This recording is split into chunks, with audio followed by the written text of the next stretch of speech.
আসসালামু আলাইকুম। আজকে প্রশ্নোত্তর পর্বে এই ক্লাসটাতে সকল শিক্ষার্থীদেরকে জানাচ্ছি স্বাগতম। তো আপনারা আপনাদের নাম প্রথমে নাম বলবেন, তারপর আপনার প্রশ্নটা জিজ্ঞেস করবেন এবং দয়া করে আমাকে উত্তর দেওয়ার সময়টা দেবেন। ধন্যবাদ। বলেন প্রথম। আমি সিনথিয়া। আমার প্রথম প্রশ্ন হলো অঙ্ক কাকে বলে? আচ্ছা, আপনার প্রশ্নটা হলো অঙ্ক কাকে বলে।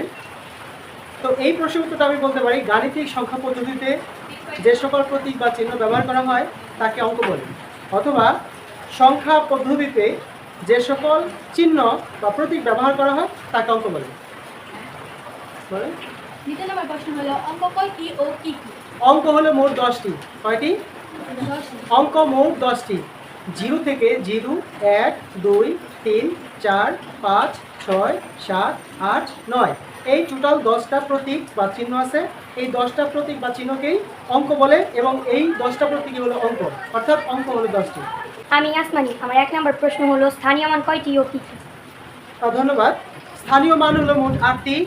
প্রথমত আমরা বলি একক, দশক, শতক, হাজার, অযুত, লক্ষ, নিযুত, কোটি।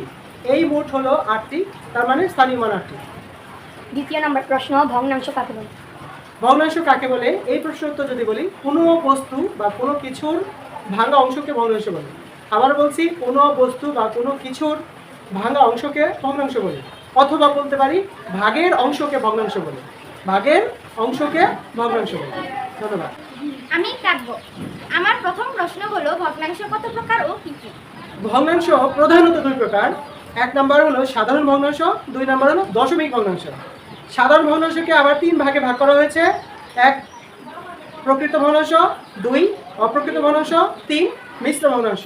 আর দশমিক ভগ্নাংশকে 2 ভাগে ভাগ করা হয়েছে, সসীম দশমিক ভগ্নাংশ, অসীম দশমিক ভগ্নাংশ। আমার দ্বিতীয় প্রশ্ন হলো হাফ এর বিপরীত ভগ্নাংশ কত? এটা হলো যে আমরা যদি দেখি যে হাফ অর্থাৎ 1/2 এর বিপরীত ভগ্নাংশ। এর বিপরীত ভগ্নাংশ,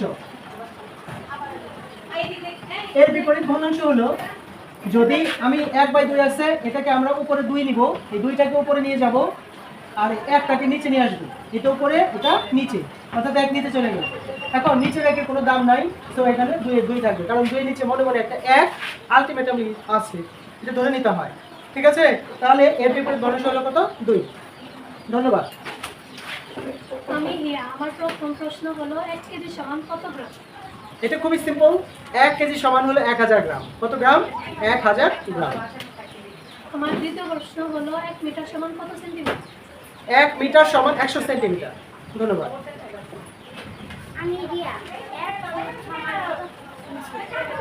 1 ফুট সমান হলো 12 ইঞ্চি, অর্থাৎ 12 ইঞ্চিতে 1 ফুট।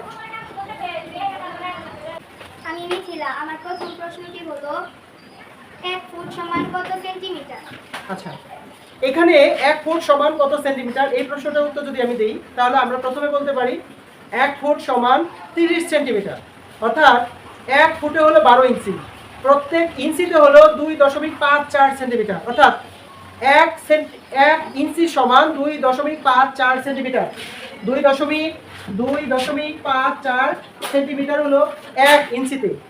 তাহলে 1 ইঞ্চিতে যদি 2.54 সেন্টিমিটার হয়, তাহলে 1 ফুট সমান 12 ইঞ্চি। এই 12 ইঞ্চিতে তাহলে 2.54 সেন্টিমিটার গুণ করতে হবে, গুণন 2.54 সেন্টিমিটার, অর্থাৎ 1 ফুটে হলো 12 ইঞ্চি, প্রত্যেক ইঞ্চি অর্থাৎ 1 ইঞ্চিতে হলো 2.54 সেন্টিমিটার, আর 1 ফুটে হলো টোটালি 30 সেন্টিমিটার। ধন্যবাদ। আমার দ্বিতীয় প্রশ্নটি হলো সম্পর্ক প্রতীক কয়টি ও কি কি? সম্পর্ক প্রতীক হলো 6টি। কয়টি? 6টি। সমান, সমান 9, বৃহত্তম, বৃহত্তম 9, ক্ষুদ্রতম, ক্ষুদ্রতম 9, এই হলো মোট 6টি। এই 6টাকে হলো সম্পর্ক প্রতীক বলা হয়। Thank you. আমি সাবরিনা। আমার প্রথম প্রশ্নটি হলো প্রক্রিয়া প্রতীক কয়টি ও কি কি? হ্যাঁ, এই জায়গাটা হলো প্রক্রিয়া প্রতীক। প্রক্রিয়া প্রতীক হলো টোটাল 4টা। এদেরকে এই প্রশ্নটাকে ঘুরেও প্রশ্ন করা যায় যে 4 প্রক্রিয়া কি। যেমন যদি আপনাকে জিজ্ঞেস করে 4 প্রক্রিয়া কি, অর্থাৎ 4 প্রক্রিয়া হলো যোগ, বিয়োগ, গুণ, ভাগ। এটাকে যদি বলি প্রক্রিয়া প্রতীক কয়টি, তাহলে আমরা বলবো 4টা, যোগ, বিয়োগ, গুণ, ভাগ। দ্বিতীয় প্রশ্নটি হলো গাণিতিক সংখ্যা প্রতীক কয়টি ও কি কি? এখানে গাণিতিক সংখ্যা প্রতীক হলো ওই যে আমরা বলেছি 10টা। অঙ্ক কয়টা? 10টা। এই 10টাই হলো গাণিতিক সংখ্যা প্রতীক। ঠিক আছে, এই 10টা দ্বারাই অঙ্ক দ্বারা যা গঠন করা হয় তা হলো সংখ্যা, আর এই সংখ্যার ভিতরে যা কিছু ব্যবহার করা হয় তাই হলো কি অঙ্ক। অর্থাৎ সংখ্যা প্রতীকের অর্থাৎ সংখ্যার মূল ভিত্তি হলো অঙ্ক, আর অঙ্ক হলো 10টা, এই 10টাই হলো গাণিতিক সংখ্যা প্রতীক। ধন্যবাদ। আমার প্রথম প্রশ্নটি হলো একটি ত্রিভুজের কয়টি কোণ? আপনার প্রশ্নটা হলো একটি ত্রিভুজের কয়টি কোণ, অর্থাৎ এটা হলো একটা ত্রিভুজ, ত্রিভুজের 3টা বাহু থাকে এবং 3টা কোণ থাকে। ত্রিভুজের 3টা বাহু, এ একটা বাহু, এ একটা বাহু, এ একটা বাহু, এই 3টা বাহু এবং 3টা কোণ রয়েছে। আর এই ত্রিভুজের 3 কোণের সমষ্টি হলো 60 গুণন 3, অর্থাৎ হলো 180 ডিগ্রি। 180 ডিগ্রি অর্থাৎ প্রত্যেক কোণের পরিমাণ হলো 60 ডিগ্রি। এটা সমবাহু ত্রিভুজ অর্থাৎ সমকোণী ত্রিভুজ। সমবাহু এবং সমকোণী ত্রিভুজের প্রত্যেক কোণের পরিমাণ হলো 60 ডিগ্রি, আর 3 কোণের সমষ্টি হলো 180 ডিগ্রি। চতুর্ভুজ, বর্গ এবং রম্বস, ট্রাপিজিয়াম এর প্রত্যেকটারই কিন্তু 4টা করে কোণ আছে এবং 4টা করে বাহু আছে, অর্থাৎ 4 কোণের সমষ্টি হবে 360 ডিগ্রি, অর্থাৎ 90 গুণন কত 4, 4 9 36, 360 ডিগ্রি। কত ডিগ্রি? 360 ডিগ্রি। এখন রম্বসের ক্ষেত্রে তাই, এই কোণটা যতটুকু হবে এই কোণ ততটুকু হবে, এই কোণ যতটুকু হবে এই কোণ ততটুকু হবে, বিপরীত কোণগুলো পরস্পর সমান হবে, অর্থাৎ 4 কোণের সমষ্টি 360 ডিগ্রি। একটি বৃত্তের কয়টি তল? আপনি এই একটা বৃত্ত দেখতে পাচ্ছেন, এই বৃত্তটা এখানে হলো একটা কেন্দ্রবিন্দু, অর্থাৎ বৃত্তের একটি কেন্দ্রবিন্দু, বৃত্তের 6টি অংশ, এবং বৃত্ত মাটিকে যখন স্পর্শ করবে তখন সে কয় জায়গা থেকে তাকে স্পর্শ করবে? তাহলে একটি জায়গা থেকে সে স্পর্শ করে, অর্থাৎ বৃত্তের তল হলো কয়টা? একটা। আর বৃত্ত আকৃতি যেগুলো, বৃত্ত, বল, প্রত্যেকটার তল হলো কয়টা? একটা। ধন্যবাদ। আমার প্রথম প্রশ্নটি হলো একটি ইটের কয়টি কোণ? আচ্ছা, একটি ইট এবং বাক্স এর হলো মোট 6টি তল। যেমন ধরেন এটা একটা ইট, এটা একটা কি? এটা একটা ইট। এই ইটের মোট, এটা হলো একটা ঘনবস্তু বলা যায়, ঠিক আছে। এই ইটের মোট 6টি তল। কয়টি তল? 6টি তল। ইট এবং বাক্স দুইটারই 6টা তল। যদি বাক্স বলা হয় অর্থাৎ 4 কোণা হবে সেটা, এবং কি তার তল থাকবে কয়টা তল হবে? টোটালি 6টা তল হবে। আপনারা যদি সমস্যা হয়, যেমন এটা একটা ডাস্টার দেখতে পাচ্ছেন আপনারা, এই ডাস্টারটা দেখেন এই সাইড একটা তল যদি এইভাবে রাখা হয় সে মাটিকে স্পর্শ করবে, একটা তল। এবার এই পাশটা আরেকটা তল, কয়টা তল হলো? 2টা। এই উপরে একটা তল, কয়টা হলো? 3টা। নিচে একটা তল, কয়টা হলো? 4টা। এই পাশে একটা তল, এই পাশে একটা তল, কয়টা হলো? 6টা। টোটালি একটা বাক্স এবং ইটের 6টা তল। ধন্যবাদ। আমার দ্বিতীয় প্রশ্নটি হলো ত্রিভুজের কয়টি বাহু আছে? ত্রিভুজের বাহু আছে, এটা আগের এটাই বোঝাই দিচ্ছি যে ত্রিভুজের 3টি বাহু আছে এবং ত্রিভুজের 3টি কোণ আছে।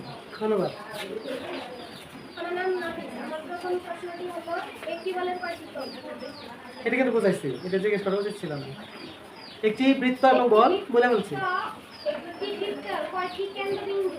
একটি বৃত্তের একটি কেন্দ্রবিন্দু। কারণ বৃত্ত কাকে বলে, আমরা যদি এই প্রশ্নটা আপনাকে সহজভাবে বলছি, একটি বৃত্তের একটি কেন্দ্রবিন্দু। কেন বৃত্ত কাকে বলে এই প্রশ্নটা যদি বলি যে কোনো বিন্দুকে কেন্দ্র করে, সাপোজ এই একটা বিন্দু, এই বিন্দুটাকে কেন্দ্র করে আরেকটা বিন্দু যদি এইভাবে সর্বদা সমান দূরত্ব বজায় রেখে একবার চক্রাকারে ঘুরে আসে, একটি বিন্দুকে কেন্দ্র করে অপর একটি বিন্দু সর্বদা সমান দূরত্ব বজায় রেখে একবার চক্রাকারে ঘুরে আসলে যে আবদ্ধ বক্ররেখার সৃষ্টি হয় তাকে বৃত্ত বলে। অর্থাৎ বৃত্তের কিন্তু কেন্দ্রবিন্দু একটাই, কেন্দ্র কিন্তু একটা।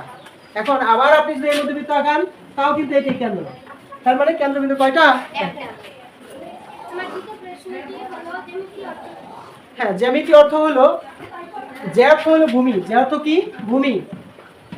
যে অর্থ হলো ভূমি, আর মিতি অর্থ হলো পরিমাপ। মিতি অর্থ হলো পরিমাপ, পরিমাপ। অর্থাৎ জ্যামিতি, জ্যামিতি, যে অর্থ ভূমি, মিতি অর্থ পরিমাপ, জ্যামিতি অর্থ হলো ভূমির পরিমাপ।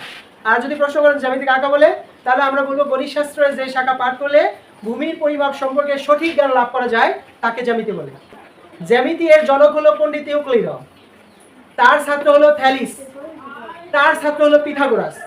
ওনারাও কিন্তু জ্যামিতি শাস্ত্রে বিশেষ অবদান রেখেছেন। বুঝতে পেরেছি?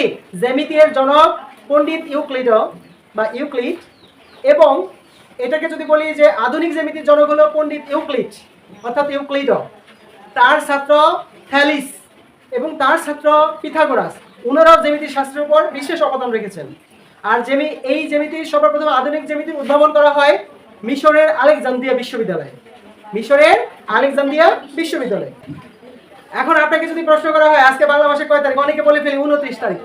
এটা না, আমরা বলবো এইভাবে 29শে শ্রাবণ 1431 বঙ্গাব্দ।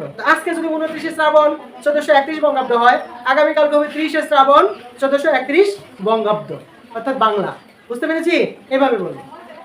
আমার দ্বিতীয় প্রশ্নটি হলো লাভ নির্ণয়ের সূত্র কি?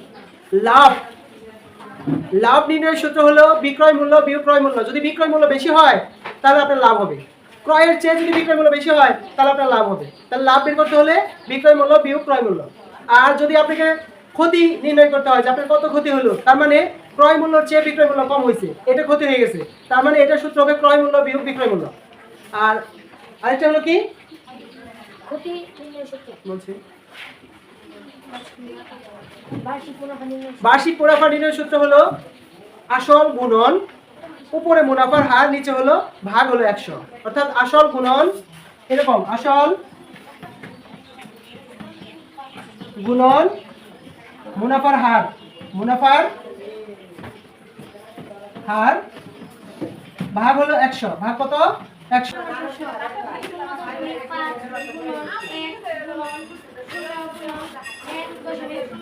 আচ্ছা, আবার বলেন 0.5 গুণন 1 গুণন 0 গুণন 1.0।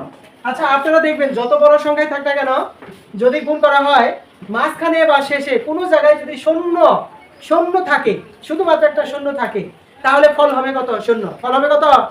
কারণ গুণ এবং ভাগের ক্ষেত্রে শূন্য হলো একদম একটা সক্রিয় একটা চিহ্ন। এই সক্রিয় চিহ্ন দ্বারা কোনো সংখ্যাকে গুণ এবং ভাগ করলে ফল হবে শূন্য। আবার যোগ বিয়োগের ক্ষেত্রে শূন্য হলো নিষ্ক্রিয়, যার কোনো ক্রিয়া নাই। যোগ বিয়োগের ক্ষেত্রে শূন্যের কোনো দাম থাকবে না। কোনো সংখ্যা থেকে যদি শূন্য বিয়োগ করা হয়, আবার শূন্য থেকে যদি কোনো সংখ্যাকে বিয়োগ করা হয়, তাহলে ফল কোনো কিছু পরিবর্তন হবে না। বুঝতে পেরেছি? যোগের সংক্ষিপ্ত নিয়মকে গুণ বলে। এবার গুণ, যেমন আমরা এই সূত্রটা লিখতে পারি, প্রথমে হলে গুণ্য, গুণন হলো গুণক, গুণক সমান হলো গুণফল, সমান হলো কি? গুণফল। এখন এই যে গুণ্য কাকে বলে? গুণ্য হলো যাকে, যে সংখ্যাকে গুণ করা হয় তাকে গুণ্য বলে, আর যে সংখ্যার দ্বারা কোনো সংখ্যাকে গুণ করা হয় তাকে গুণক বলে। গুণ করে যা পাওয়া যায় তাকে গুণফল বলে। আমার দ্বিতীয় প্রশ্ন হলো বিয়োজ্য কাকে বলে? বিয়োজ্য হলো বিয়োগ নির্ণয়ের সূত্র হলো বিয়োজন বিয়োগ বিয়োজ্য সমান বিয়োগফল। অর্থাৎ যে সংখ্যা থেকে কোনো ছোট সংখ্যাকে, যে বড় সংখ্যা থেকে ছোট সংখ্যা বিয়োগ করা হয় ওই বড় সংখ্যাকে বিয়োজন বলে, আর যে বড় সংখ্যা থেকে ছোট সংখ্যা বিয়োগ করা হলো ওই ছোট সংখ্যাকে বিয়োজ্য বলে। বিয়োগ করে যা পাওয়া যায় তাকে বিয়োগফল বলে। ধন্যবাদ। আমার প্রথম প্রশ্ন, ভাজ্য নির্ণয়ের সূত্র কি? ভাজ্য নির্ণয়ের সূত্র হলো ভাজক গুণন ভাগফল যোগ ভাগশেষ। যাই হোক, আমার টোটালি আমি মনে হয় 35টা বা 36টা প্রশ্ন আপনাদেরকে উত্তর দিয়েছি। তো আমি বোর্ডে লিখতে পারি নাই, আপনারা প্রশ্ন উত্তরগুলো শুনে লিখে নেবেন। সর্বশেষ আপনারা ধৈর্যের সাথে আমার সাথে ছিলেন এবং কি আপনাদের মূল্যবান কিছু প্রশ্ন উপস্থাপন করেছেন। আমি চেষ্টা করেছি উত্তর দেওয়ার জন্য, তবে এই প্রশ্নগুলোর বিভিন্ন উত্তর হতে পারে। তো প্রশ্ন উত্তরগুলোকে বিতর্কিত করা যাবে না। প্রশ্নের উত্তর, একটা প্রশ্নের উত্তর ভিন্ন ভিন্ন হতে পারে, এক একজনের দৃষ্টিতে এক এক রকম হতে পারে। আমার দৃষ্টিতেও এক এক সময় এক একটা প্রশ্নের উত্তর ভিন্ন ভিন্ন পর্যায়ে দাঁড়াতে পারে। কিন্তু সেই প্রশ্নের উত্তরটাকে আমরা বিতর্কিত করবো না। বিতর্কিত কীভাবে করবো না? যে আপনারটা হয় নাই, আমারটা হয়েছে, আমারটা হয়নি, আপনারটা হয়েছে, এই ধরনের বিতর্কে দাঁড় করানো যাবে না। কারণ প্রশ্নের উত্তর বিভিন্নভাবে দেওয়া যায়, উপস্থাপন বিভিন্নভাবে করা যায়। একই প্রশ্নের উত্তর আমি বিভিন্নভাবে উপস্থাপন করতে পারবো। এখন আমি একভাবে উপস্থাপন করলাম, আপনার কাছে সেটা সুবিধার মনে হলো না, তাই বলে সেটাকে বিতর্কিত করা যাবে না। এরকম কিছু করা যাবে না। তো সবাইকে আমরা একজন আরেকজনকে অবশ্যই রেসপেক্ট করে সামনের দিনগুলোতে আমরা আমাদের শিক্ষা ব্যবস্থাকে সুন্দর করব। এটাই হলো আমাদের প্রতিজ্ঞা। সবাইকে ধন্যবাদ।